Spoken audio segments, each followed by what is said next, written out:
तो दोस्तों, equivalent fractions कोई बड़ी चीज़ नहीं है।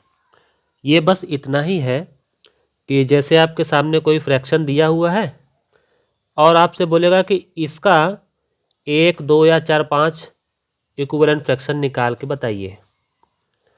तो इसमें ज़्यादा कुछ नहीं करना है आपको। देखिए, जैसे 2/3 एक फ्रैक्शन है और हमसे मान लीजिए बोला गया है कि इसके 3 इक्विवेलेंट फ्रैक्शंस निकालिए।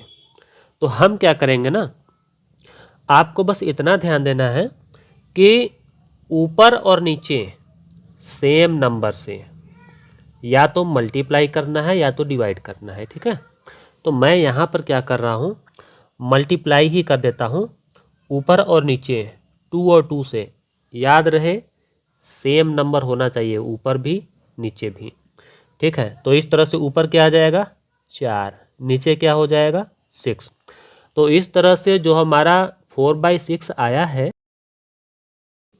2/3 का इक्विवेलेंट फ्रैक्शन है। ठीक है, और इसी तरह मैं कॉमा लगाता हूँ। अब आप मान लीजिए आप ऊपर 3 और नीचे भी 3 से मल्टीप्लाई करते तो क्या होता, 2 3 जा 6 हो जाता कौन, न्यूमरेटर, और 3 3 जा कितना आ जाता 9, डिनोमिनेटर।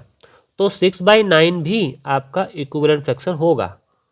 अब आप मान लीजिए कि दोनों में 4 4 से या 5 5 से मल्टीप्लाई करते तो 2 5 जा 10, 3 5 जा 15। तो इस तरह से 1 2 3 देख लीजिए मैंने कितने आराम से 3 इक्विवेलेंट फ्रैक्शंस निकाल लिए। अब एक बात मैं खास बता रहा हूँ, ध्यान से सुनिए। जरूरी नहीं है कि आपके बुक में आंसर शीट में जो भी इक्विवेलेंट फ्रैक्शंस का रिजल्ट या आंसर दिया हो वो आपके दिए गए आंसर से मैच करे, ऐसा कोई ज़रूरी नहीं है। आप अपने टीचर से भी पूछ सकते हैं, क्योंकि देखो यार, आप एकदम फ्री हैं, आप किसी भी नंबर से ऊपर नीचे मल्टीप्लाई कर सकते हैं, इसलिए आंसर तो कुछ भी आ सकता है। बस आपको इतना ही ध्यान देना है कि ऊपर जो नंबर है वही नंबर नीचे भी हो। अब देखो आगे क्या करता हूँ।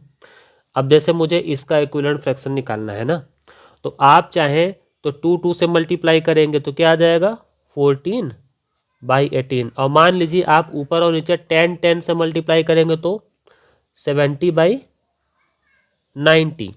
तो ये दोनों भी ना इक्विवेलेंट फ्रैक्शन ही है। लेकिन अभी तक मैंने जो आपको बताया वो एक बात था, अभी तक मैंने केवल आपको मल्टीप्लाई करके बताया। अब एक एग्जांपल आपको डिवाइड करके भी बता देता हूँ।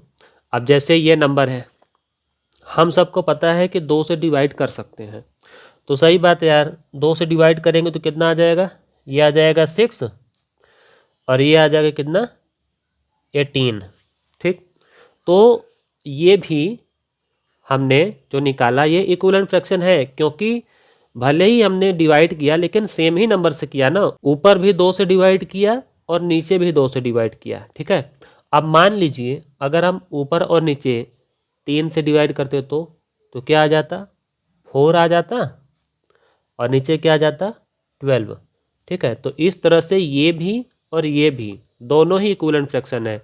और एक बात और, आप इसमें भी मल्टीप्लाई करके भी ला सकते हैं। जैसे कि मान लीजिए मैं 2 से मल्टीप्लाई कर दूँ तो ये क्या हो जाएगा 24, और इसमें 2 से मल्टीप्लाई करूँ तो ये बन जाएगा आपका 72।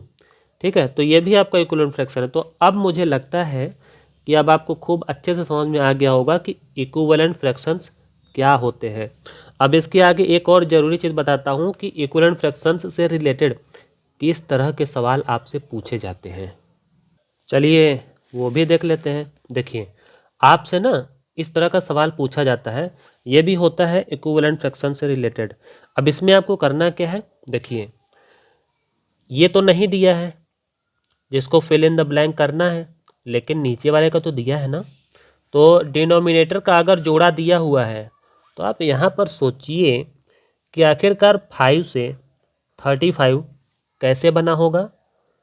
और सोचने के लिए आपके पास दो ही ऑप्शन है, या तो मल्टीप्लाई और या तो फिर डिवाइड।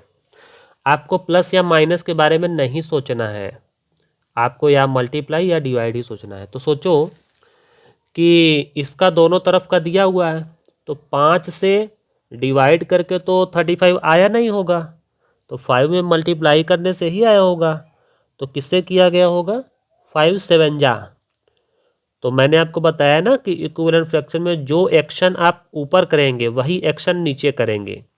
तो ठीक इसी तरह मुझे ऐसा लग रहा है कि अगर नीचे 7 से मल्टीप्लाई करने से 35 आया है तो वही एक्शन हमें ऊपर भी करना होगा, ऊपर भी 7 से मल्टीप्लाई करना होगा। तो 7 7 जा 49। बात आ गई समझ में? ये है इसका आंसर। अब देखो इसमें हम देख रहे हैं कि ऊपर यानी न्यूमरेटर का दोनों तरफ का दिया हुआ है, तो हम स्टार्ट यहीं से करेंगे। अब हम यहाँ क्या देख रहे हैं? 60 को मल्टीप्लाई करके तो 30 लाएगा नहीं, डिवाइड करके ही लाया होगा। तो 60 में 2 से अगर हम डिवाइड करते हैं तभी तो 30 आता है। तो मैंने क्या देखा कि ऊपर डिवाइड किया गया है 2 से, तो नीचे भी हम वही एक्शन करेंगे, डिवाइड करेंगे 2 से। तो 2 से डिवाइड करेंगे इसमें तो क्या होगा? 12। ठीक है, तो ये भी आंसर आ गया। तो बस इतनी सी बात है और उम्मीद है कि आपको अच्छे समझ में आ गया होगा। अगर समझ में आ गया है तो चैनल को जस्ट अभी कर लीजिएगा सब्सक्राइब।